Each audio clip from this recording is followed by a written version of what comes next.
Okay, so for today, ang pag-usapan natin ay ang kinematic equations. So, yung kinematic equations, nakalink yan sa concept natin ng motion. At dahil motion ang pinag-uusapan natin, meron kang acceleration A, time t, velocity v, at x. Yung x natin is yung position. So, ayun yung mga units nila. Length mo is 4 meters. Velocity is 4 meters per second. Time mo is second. And acceleration is meters per second squared. Bali, yung velocity, dinivide mo siya by time. Kasi ang velocity ay ang change, ay ang acceleration ay ang change ng velocity per unit time. So, hindi ko ma-derive yung 3 equations na isusulat ko, pero we can do something para mas matanda natin sila. So, equation 1 is final velocity is equal to the initial velocity plus acceleration times time. Ngayon, para matandaan natin to na mas madali, ang isipin natin ay wag sa gantong form. Isipin mo siya na isa siyang change in velocity. So, kung meron kang change in velocity from initial velocity magiging final velocity. So, yung change mo is df minus vi. So, i-interpret mo siya as change in velocity making df minus vi. Tapos, paano mo ma-change yung velocity? So, ang complete equation natin is change in v is equal to acceleration times time. Bakit? Mag-perform tayo ng unit analysis. Change in v, ang units nito is meters per second. Kasi nga, difference lang naman ng vf sa vi, meters per second pa rin. Tapos yung acceleration actually yung pinakamahalagang value sa kinematic equations. Yung acceleration mo na meters per second squared, hahanap ka ng way para matanggal mo yung second squared sa denominator niya. So, i-multiply mo siya by second. At ang lalabas dito is meters per second equals to meters per second.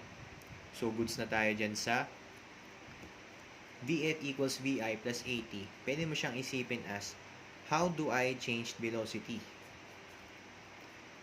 So, Vf minus Vi is equal to acceleration times time. Noted na yung acceleration natin is needed na uniform para ma-apply natin tong kinematic equation.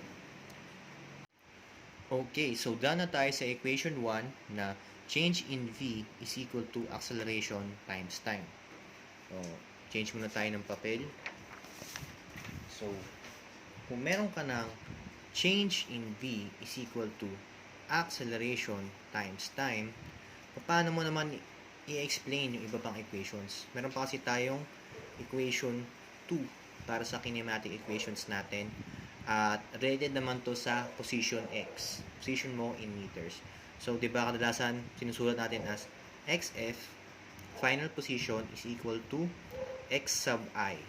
Initial position plus velocity, initial velocity times time plus acceleration times t squared over 2.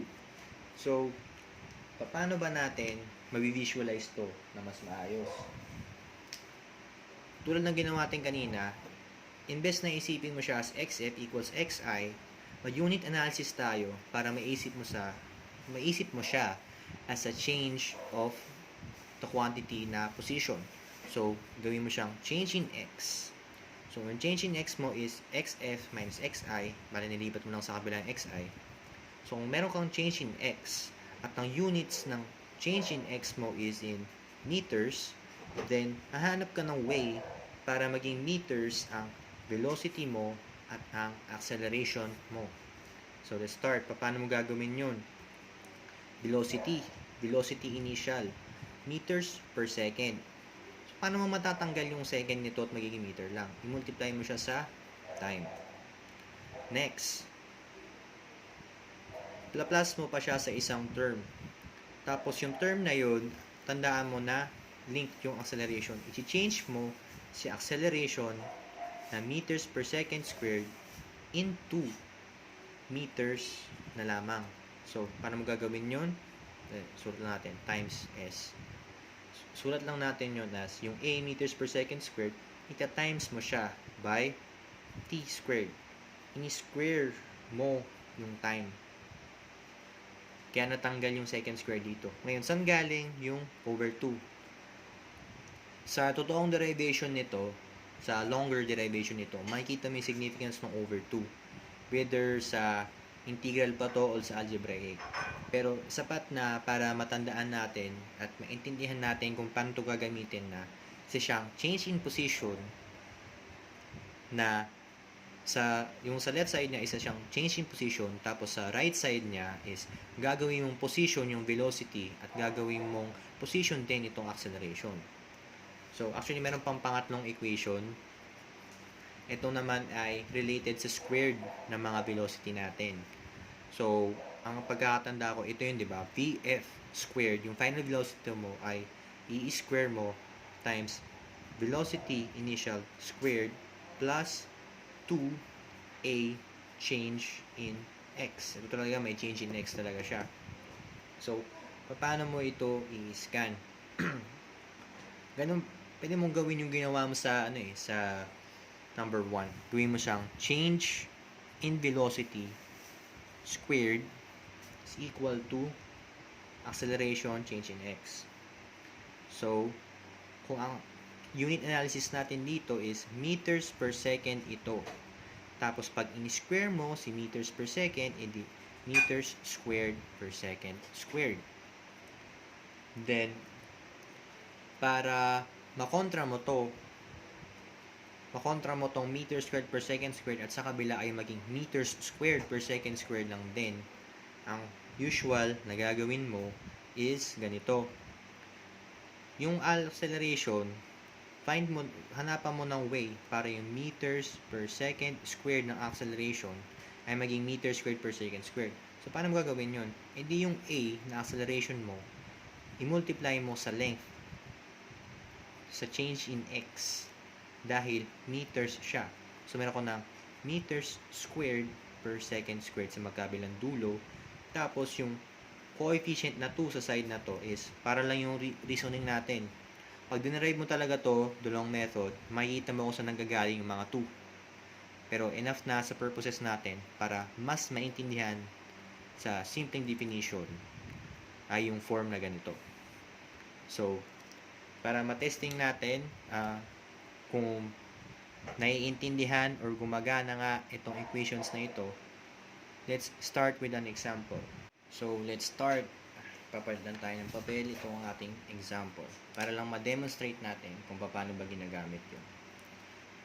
So, ang problem natin is how long does a bike with a acceleration, o sabihin lang nito, uniform acceleration of 0.8 meters per second squared take to go from 4 to 12 meters per second.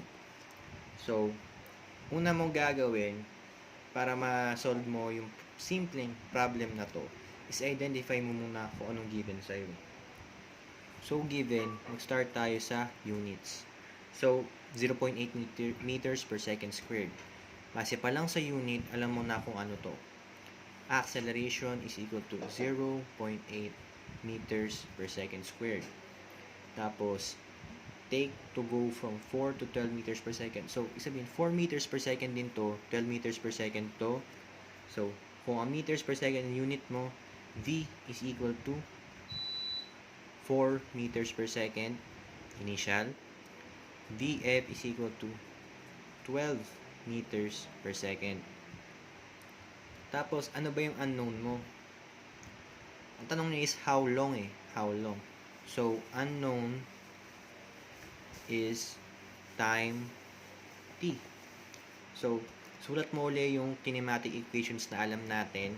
Ito ay ang Vf minus Vi is equal to 80. Kasi nga, change in V na to, tapos acceleration times time, para maging equal yung units. Tapos, xf minus x sub I is equal to v sub I times time plus a t squared over 2. Kasi nga, change in position, tapos yung velocity, ginawa mo position din, plus yung acceleration, ginawa mo ring position din, ginawa mo in meters lahat to. Tapos yung third equation natin, label natin. Yung third equation natin is yung VF squared minus VI squared, bali squared, difference of the squares na velocity mo, na in-interpret natin as change in V squared. Kaya, kukontrahin mo siya sa kabilang side para balance. A, change in X, 2. Kasi meters squared per second squared na to. So, ito meters per second squared, minultiplyin ko ng meters, naging meters squared per second squared din. So, bibilugan natin yung mga alam nating bagay para alam natin kung paano i-solve yung problem na to. So, alam mo yung A, alam mo yung A, alam mo yung A, obvious. Tapos, alam mo yung VI, alam mo yung VI, alam mo yung VI. Tapos, alam mo rin yung VF, VF.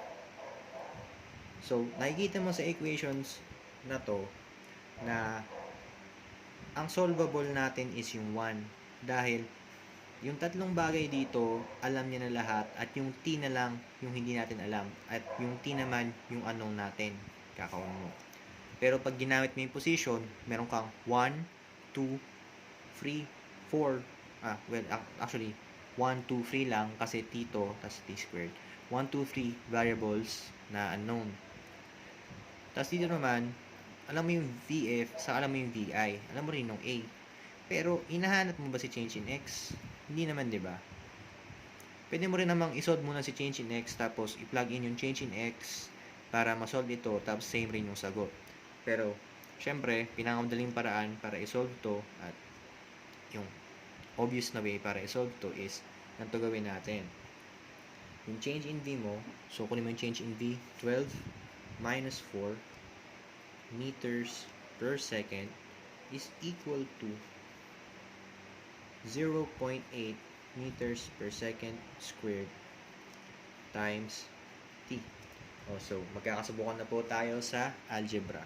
I-divide mo both sides by 0.8 meters per second squared para ma-isolate mo si T. So, yung T mo is equal to 12 minus 4 meters per second over 0.8 meters per second squared. So, check mo muna units natin. Meters per second squared, that is equal to seconds, di ba?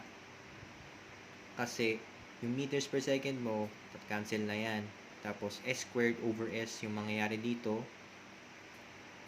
So, seconds nga ang magiging units natin para sa function na ito. Tapos, 12 minus 4. 12 minus 4 is equal to 12 minus 4 is equal to 8.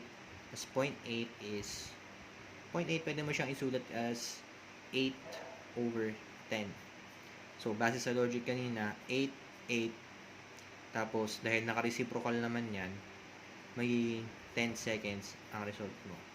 So, it takes 10 seconds for the bicycle to go from 4 meters per second to 12 meters per second kapag ang acceleration niya is 0.8 meters per second squared. So, sa next video natin, syempre, sobrang simpleng problem pa nito. Sana nagets ng lahat kasi nga demonstrate lang natin.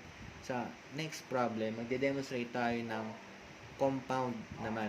Yung magagamit mo yung lahat ng tatlong equation para mahanap yung unknown natin. So, thank you.